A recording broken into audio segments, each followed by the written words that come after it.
بسم اللہ الرحمن الرحیم۔ السلام علیکم۔ ایک خوبصورت واقعہ۔ حضرت سعد اسود رضی اللہ عنہ نے حضور صلی اللہ علیہ وآلہ وسلم کی خدمت میں آ کر عرض کیا کہ یا رسول اللہ صلی اللہ علیہ وآلہ وسلم، میرا سیاہ کالا رنگ اور میری بدصورتی مجھے جنت میں داخل ہونے سے روک سکتی ہے؟ حضور صلی اللہ علیہ وآلہ وسلم نے ارشاد فرمایا کہ اگر تم اللہ اور رسول صلی اللہ علیہ وآلہ وسلم پر ایمان لا چکے ہو اور تقوی و پرہیزگاری کا راستہ اختیار کر چکے ہو تو ایسا ہرگز نہیں ہوگا، بلکہ اللہ کے یہاں تمہارا بہت بلند مقام ہوگا۔ حضرت سعد اسود رضی اللہ عنہ نے کلمہ پڑھ کر اپنا ایمان ثابت کیا اور حضور صلی اللہ علیہ وآلہ وسلم کے سامنے اپنی پریشانی کا اظہار کیا کہ یا رسول اللہ صلی اللہ علیہ وآلہ وسلم، جو لوگ آپ کی خدمت میں حاضر ہوتے ہیں اور جو آپ کی مجلس میں نہیں آتے، دونوں قسم کے لوگوں کے یہاں میں نے اپنی شادی کا پیغام دیا ہے، لیکن میری بدصورتی کی وجہ سے کوئی بھی اپنی لڑکی دینے کے لیے تیار نہیں۔ حضور صلی اللہ علیہ وآلہ وسلم نے ان کے لیے مدینہ منورہ کی سب سے خوبصورت اور سب سے باعزت گھرانے کی پڑھی لکھی سمجھدار لڑکی منتخب فرمائی اور فرمایا کہ تم عمر بن وہب ثقفی رضی اللہ عنہ کے پاس جاؤ، ان کی لڑکی جو سب سے زیادہ خوبصورت اور سب سے زیادہ سمجھدار ہے، اس کے ساتھ میں نے تمہارا نکاح کر دیا، اور تم جا کر عمر بن وہب ثقفی رضی اللہ عنہ کو میرا یہ پیغام سنا دینا کہ ان کی لڑکی کے ساتھ میں نے تمہارا نکاح کر دیا ہے۔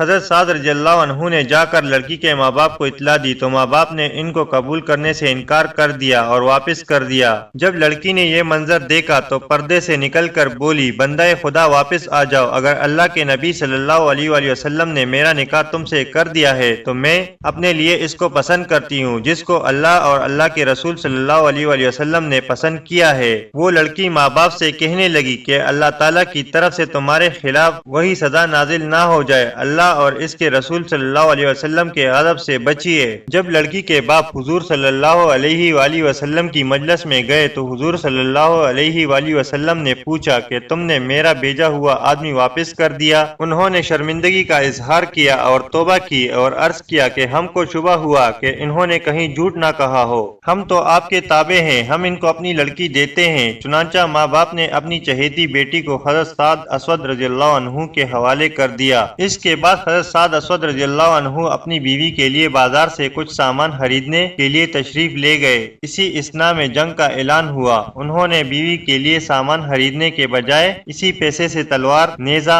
گھوڑا وغیرہ جنگی سامان خرید لیا اور جنگ میں جا کر لڑتے لڑتے شہید ہو گئے۔ حضور صلی اللہ علیہ وآلہ وسلم نے ان کے سر مبارک کو اپنی گود میں لیا اور پھر ان کی تلوار اور گھوڑا وغیرہ ان کی بیوی کے پاس بھیجا۔ ان کی سسرال والوں کو کہلا بھیجا کہ اللہ تعالیٰ نے تمہاری لڑکی سے زیادہ خوبصورت لڑکیوں سے آخرت میں ان کی شادی کرا دی ہے، اس لیے کہ اللہ تعالیٰ ظاہری خوبصورتی کو نہیں دیکھتا بلکہ اندرونی سیرت اور قلوب کو دیکھتا ہے۔ اللہ تعالیٰ نے حضرت سعد اسود رضی اللہ عنہ کو اعلیٰ مقام عطا فرمایا ہے۔ اللہ تعالیٰ ہمیں بھی نبی کریم صلی اللہ علیہ وآلہ وسلم کے نقش قدم پر چلنے کی توفیق عطا فرمائے۔ آمین ثم آمین۔ اللہ حافظ۔